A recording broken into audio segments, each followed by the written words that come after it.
the last division to talk about, the AFC West, folks, and then we will have completed all of our narratives right in time. You love to see it. So here we go, starting with the Chiefs. Woof, Chiefs. Woof, woof, woof, woof. All righty, y'all already know the first topic up, folks. Come on, the tight ends. Travis Kelce.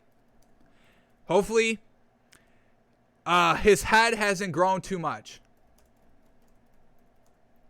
I mean, him and George Kittle have kind of cemented themselves as the best tight ends in the league currently. That's why they started Tight End University. That's why they were 2 of the 3 to start it. Greg Olsen, the third to start the Tight End University, but he's retired. You can kind of brag about yourself a little bit more when you're retired. So Travis Kelce, hopefully his head hasn't grown too much. Still down to earth on the field, still getting great production on the field. Let's see if he can kind of be the leading receiver here for the Chiefs like he was last season. What else do we have to worry about here in training camp? The hunger. Are they still hungry to go out and win it? They've had great success these last 2 years. Obviously, a big underwhelming performance in the Super Bowl. They've been talking that they're still hungry and, humble and want to get after it and want to switch it up. But are we seeing that on the field? We'll see. It's hard to maintain top level of your position of a team for more than a couple of seasons. 4 years is really kind of a max that we're seeing. And this Chiefs team is kind of going into year 4-ish. If you want to count the AFC Championship game as kind of year 1, then the Super Bowl year 2, the Super Bowl win year 2, Super Bowl loss year 3, this year 4, or do you want to start it as Super Bowl win was year 1, Super Bowl loss was year 2, this is year 3. So however you want to calculate it, we're getting in the back end of that solid 4-year stretch. So is this Chiefs team a true dynasty? I mean, more than 4 years? More than the average of 4 years. That's really what you get, folks. I mean, when we're talking about player, team, it's about a 4-year stretch. That's why, everything that the Patriots have done is just, mind-blowing, unwritten rules that they're breaking written rules and unwriting their own rules and writing their own rules and taking rules and just making it look like nonsense in the grand scheme of things. The Patriots have done that. Tom Brady have done that. But when you just look at it, the Legion of Boom days, Big Ben with the Steelers, Drew Brees with the Saints. Yes, they've always been real solid, but I mean, when we're talking about like Super Bowl windows and getting to the championship games and just being at the top, it's about a 4-year stretch. And Big Ben had about 2. Drew Brees had about kind of 2 4-year stretches as well, but we're getting to that kind of first 4-year stretch of Patrick Mahomes. Is he going to extend it to a 5-6-year stretch? Is this his first 4-year stretch, and then we get a couple of lull seasons? He'll be back in another 4-year stretch a couple of years later. It's just this overall team's Chiefs dynasty. How hungry is it? We'll see in training camp. And that's really about it. Don't have to worry about Patrick Mahomes. I'm sure he'll be great. Coming off the injury, I'm sure he'll be fine. Tyreek Hill, let's write this because I kind of have Tyreek Hill as our number 1 wide receiver in the league, but the Madden rankings just came out. Everybody that got pulled in the players and coaches and personnel front office, we kind of read their rankings that they put Devontae Adams wide receiver 1. So let's see if Tyreek Hill, can he reclaim number 1 wide receiver status and continue to grow. Love what that man can do.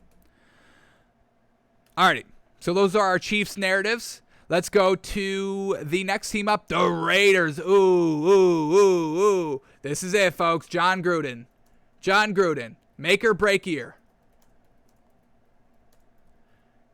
Can he coach? It's still in question, folks. We still don't know if John Gruden can coach. 4th year in now. It's put up or shut up. You must get it done, and we'll try to get a nice little behind-the-scenes peek here in training camp. What else do we have to watch for? The defense is just got to be solid. The defense has to be solid. The offense is the best thing here. Defense just has to be solid. Let offense control the games. Defense just has to overall collectively be a game manager. We talk about game managing quarterbacks. There's just got to be game managing defenses. Get them off the field. We don't even need great field position. We don't even need the turnovers. Just get them off the field. We'll worry about our field position. We'll worry about the offense. We'll worry about all the points. You just get them off the field. All right, what else do we have to watch? Obviously, Darren Waller. I mean, we're looking at big things. Can Darren Waller, can he be tight end number one in this league?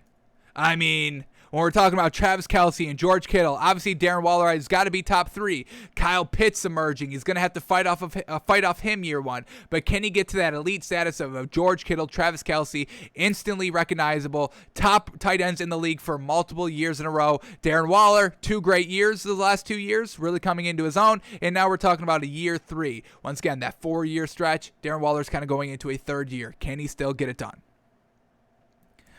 Derek Carr. We believe in him, but can he silence the doubters? Can he silence the doubters? When you just look at social media and just what people say about this Raiders team in general, they always say it's either Derek Carr can't play or John Gruden can't coach. It's about a 50-50 split on both of those narratives. I don't really buy into the Derek Carr can't play narrative, but can Derek Carr silence his doubters? Because they're all over the place. That this man can't throw. We just looked at his stats, folks. They're absolutely fantastic. We know it. We put the lack of the Raiders' success on John Gruden and not Derek Carr. Alrighty, next team in the AFC West, we got the Chargers. The Chargers. Alrighty. What's the head coach's name? Let me get his name up because he's our focal point here. Chargers head coach, Brandon Staley. That's our man, folks. Brandon Staley. Can he win the close games? Because that's why y'all got rid of the head coach last season. I'm blanking on his name. I apologize. Ugh. How frustrating. It's right on the tip of my tongue. Not going to remember it. But that's why y'all fired the man last season. Because he wasn't winning the close games. They were in the close games. They were always losing by like 3 or less points, 4 or less points. Real unfortunate. So can Brandon Staley, does he make the difference? Justin Herbert, does he pick up where he left off? We believe it. I mean, this man was absolutely flawless down the stretch. Like the last 4 or 5 games, they went undefeated, and Justin Herbert was just slinging the ball around. Absolutely great rookie season. Justin Herbert, can he continue greatest of all time resume? I mean, folks, I'm telling you, we're talking about this man as greatest of all time, potentially.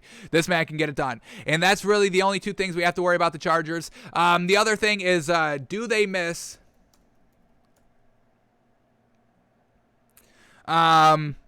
Nope. I always get these running backs mixed up with this Chargers team just because of the Melvin Gordon thing, but that's really that we have to watch for this Chargers team. We'll talk about Melvin Gordon in a second with the Broncos, but yeah, Brandon Staley, can he win the close games? And Justin Herbert, can he continue the GOAT resume? And then the last team to cover for our training camp narratives, the Denver Broncos, folks. A lot to talk about here. Quarterback battle, obviously. We believe it's going to be Teddy Bridgewater over Drew Lock. We've already kind of gotten some nice hints of that. We know it's going to go long, but we're loving everything that we're seeing from Teddy Bridgewater. So the quarterback battle of the Broncos. Do they miss Phillip Lindsay at all? I think going with Melvin Gordon was a mistake. So do they miss their main man, Phillip Lindsay, who literally had 2 back-to-back 1,000-yard years in his first 2 seasons? I don't get why you move off of him, but they did. So do they miss him in the running game? Jerry Jeudy. Do we see the year 2 leap? We probably do see that, especially if Teddy Bridgewater is the starting quarterback. We know that, Drew Lock is really not the most accurate passer. We saw, 57% completion percentage last season. Absolutely trash. Can Von Miller stay healthy? That's what we need from this defense. I mean, overall, this Broncos team is really set up for some solid success if they can get the quarterback right. The weapons offensively are real solid. The defense, they've got some nice pieces. We can bring up their depth chart. Obviously, we know they got Jerry Jeudy. I'm not the biggest Melvin Gordon fan, but he's all right. Cortland Sutton, Noah Fant. I mean, they've got the tight end. They're fine there. Then, you got Bradley Chubb and Shelby Harris, and then obviously Von Miller and Kyle Fuller and Kareem Jackson and Justin Simmons and Ronald Darby. I mean, their defense is really solid, folks. This is a nice team overall, but they have to go out and close out games. They have to get the quarterback right, and Philip Lindsay or Melvin Gordon really just has to be an average game managing running back. We've got to see that. And then Deshaun Watson. We'll put a little question mark here for Deshaun Watson. Do they go out and get him? He's available. We'll see. So, Vic Fangio carrying on another year of him. Let's see if he can get it done for the Broncos this year with the quarterback that he kind of wants a little bit. All right, so those are our kind of narratives for the AFC West. So here we go. Chiefs, Travis Kelce. Hopefully his head hasn't grown too much. Is the Chiefs a dynasty more than the average of 4 years? And can Tyreek Hill reclaim his number one wide receiver status and continue to grow? For the Raiders, John Gruden, it's the make or break year. Can the man coach? Defense has to be solid. Let the offense control the games. And Darren Waller, can he be number one tight end in this league? And then can Derek Carr silence his doubters? The Chargers, Brandon Staley, can he win the close games? Because you brought him in for that reason. Justin Herbert, can he continue his GOAT resume? And then for the Broncos, quarterback battle. Quarterback battle. I want to say Philip Lindsay. I'll do tomorrow's show is just 100% Philip Lindsay, folks. Buckle up. But quarterback battle. Can it be Teddy Bridgewater? We believe so. Can Drew Lock get better? We'll see. Philip Lindsay, do they miss him? I'm sure they do. I miss him already. Jerry Jeudy, do we see a nice year two leap? Which we probably do. And then can Von Miller stay healthy for the defense? And Deshaun Watson? Question mark. Anything there? Anything? So we have gotten our narratives for every single team going into training camp. Love it. All teams, all of our narratives that we want to watch for, want to look forward to see if we can buy these teams before the start of the season. And we'll be tracking these as training camps open tomorrow, Wednesday, getting into the full swing of the NFL season, folks. Buckle up. It is now here, folks. It has officially arrived. All right, so that's going to do it for us today, folks. Thanks for tuning in.